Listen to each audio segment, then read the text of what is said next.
श्री स्वामी समर्थ.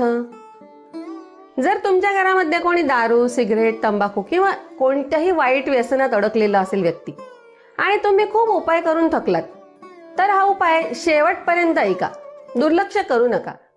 स्वामी समर्थ महाराज म्हणतात की व्यसन ही सवय नसते, ती एक साखळी असते आणि साखळी तोडायला दैवी शक्ती लागते. तर स्वामींचा चमत्कारिक उपाय आपल्याला फक्त 11 दिवस करायचा आहे.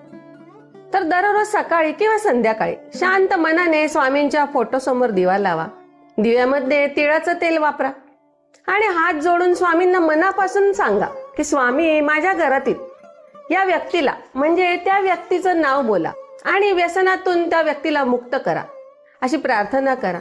त्याची बुद्धी शुद्ध करा, त्याचं मन मजबूत करा, असं आपल्याला देवाला सांगायचं आहे. आणि नंतर आपल्याला 108 वेळा या मंत्राचा जप करायचा आहे.